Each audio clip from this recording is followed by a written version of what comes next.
اللہ ہی اللہ کیا کرو، دکھ نہ کسی کو دیا کرو، جو دنیا کا مالک ہے نام اسی کا لیا کرو۔ اعوذ باللہ من الشیطان الرجیم، بسم اللہ الرحمن الرحیم۔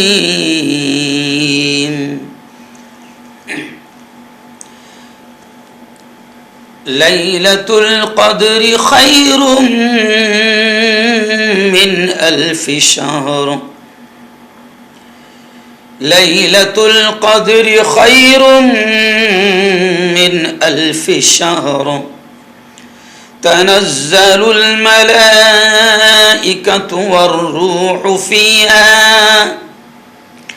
والروح فيها بإذن ربهم من كل أمر، سلام هي حتى مطلع الفجر، صدق اللہ العظیم۔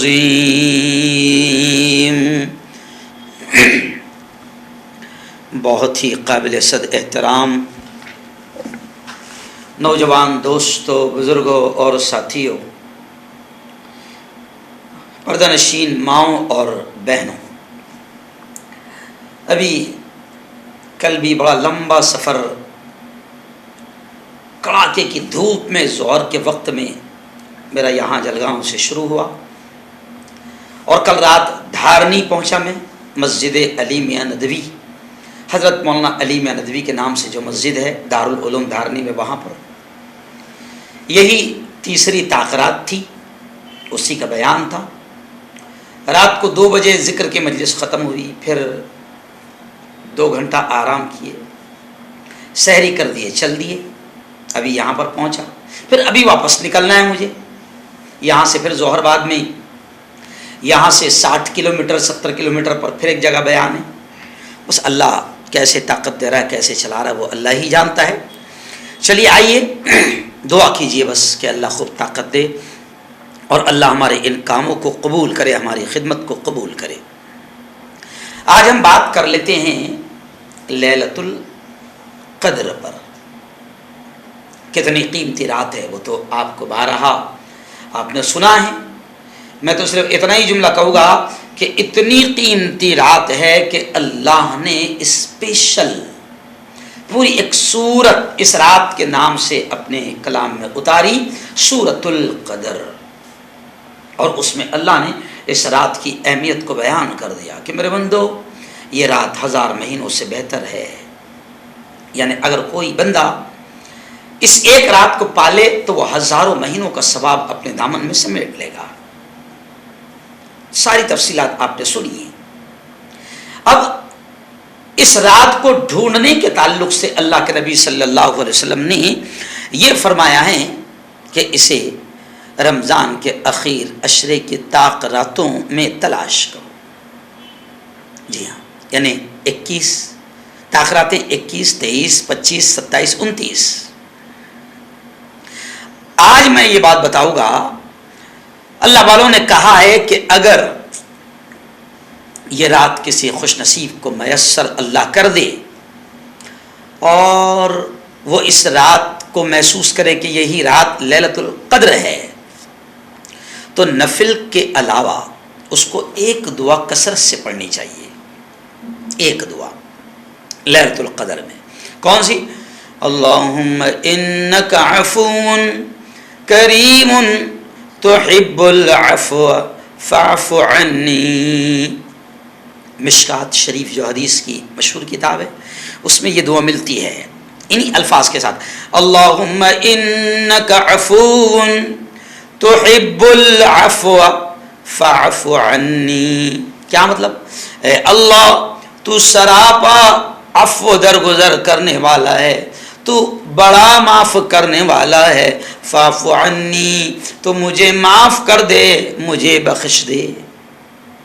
جی ہاں، اب جو لوگ اعتکاف کرتے ہیں تو ان کو معلوم ہو یا نہ ہو کہ یہ کون سی رات ہے، اس نعمت سے تو وہ ضرور سرفراز ہوتے ہیں۔ اس لیے میں تو یہ کہوں گا، محسوس تو ہوتا نہیں عام طور سے کہ یہی رات لیلۃ القدر ہے، تو میں تو یہ کہوں گا کہ اخیر عشرے میں اس دعا کا زیادہ اہتمام کرنا چاہیے۔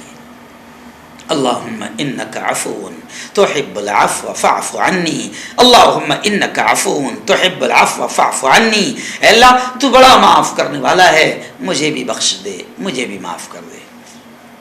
جی ہاں، میں نے تو ابھی بیان میں بھی رات میں کہا کہ اللہ سے شرماؤ مت۔ بڑے سے بڑا گناہ ہو گیا، زنا ہو گیا، حرام کاری ہو گئی، بدکاری ہو گئی، کسی کا مال دبایا، کسی کا حق دبایا، چغلیاں کی، گالیاں دی، کسی کی عزتیں اچھالا، دھوکہ دیا، مال ہڑپ کیا، کچھ بھی کیا، کوئی شرمانے کی بات نہیں۔ اللہ کے سامنے اپنے سارے گناہوں کا اقرار کرو۔ تم نہیں بھی اقرار کرتے ہو تو وہ جانتا ہے، لیکن کرو۔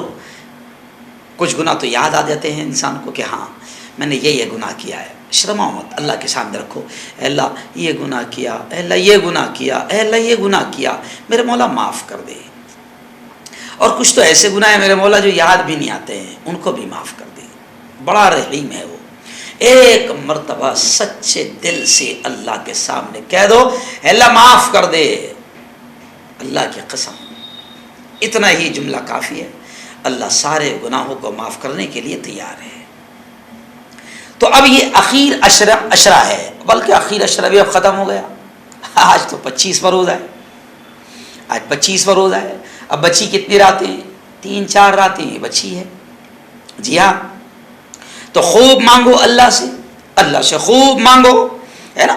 اور ساتھ ہی ایک بات سمجھ لیجئے کہ شب قدر اگر مل جاتی، بتا دی جاتی تو کتنی اچھی بات تھی۔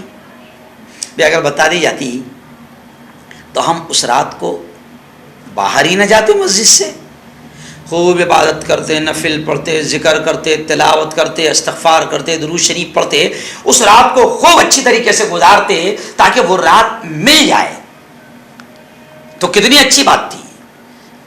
لیکن آپ ذرا سوچیں کہ مسلمانوں کا آپس کا جھگڑا کتنا منحوس ہوتا ہے، مسلمانوں کے آپس کا جھگڑا کتنا منحوس ہوتا ہے کہ پیارے آقا صلی اللہ علیہ وسلم کہہ رہے ہیں کہ میں اپنے حجرے سے اس لیے باہر، میں اپنے روم سے، میں اپنے بیڈ روم سے اس لیے باہر آیا تھا کہ میں تمہیں شب قدر بتا دوں کہ وہ یہ رات ہے۔ لیکن آپ صلی اللہ علیہ وسلم کہتے ہیں کہ بس میں باہر آیا تو 2 مسلمان آپس میں لڑائی کر رہے تھے، 2 مسلمان آپس میں لڑائی کر رہے تھے۔ پیارے آقا کہتے ہیں کہ ان کی لڑائی میں چھڑانے میں لگ گیا، اور مسلمانوں کے آپس کے جھگڑے کی نحوست سے یہ کتنی بری چیز ہے کہ اللہ نے میرے ذہن سے شب قدر کو نکال دیا۔ تو کل رات میں نے بیان میں کہا کہ مسلمانوں اس سے اندازہ لگاؤ کہ تمہارا آپس کا جھگڑا کتنا منحوس ہوتا ہے، اور آج سب سے زیادہ مسلمان لڑ رہا ہے آپس میں، سب سے زیادہ۔ کیوں؟ اتنے جھگڑے ہیں اس میں کہ پکے نمازی بھی اپنے مسلک کے علاوہ نمازیوں کو سلام کرنے کو تیار ہے، اور ان کا سلام اگر کوئی ان کو سلام کر دے تو اگر پتہ چل جائے، معلوم ہو کہ یہ دوسری جماعت کا ہے، تو اس کا جواب دینے کو تیار نہیں۔ اللہ کی قسم کھا کر کہہ رہا ہوں، یہ کون کمینہ ہے جو یہ جھگڑے پیدا کر رہا ہے؟ میرے نبی نے تو ایسا دین نہیں دیا تھا، ہمارے نبی نے تو بڑا پیارا دین دیا تھا۔ ہمارے نبی نے تو کہا تھا کہ سلام کو پھیلاؤ، ہمارے نبی نے تو کہا تھا کہ مسلمان مسلمان کا بھائی ہے، ہمارے نبی نے تو کہا تھا المؤمن للمؤمن کالبنیان، کہ ایک مومن دوسرے مومن کے لیے ایک مضبوط عمارت کی طرح ہے۔ ہمارے نبی نے تو اتحاد کا پیغام دیا تھا، اتفاق کا پیغام دیا تھا۔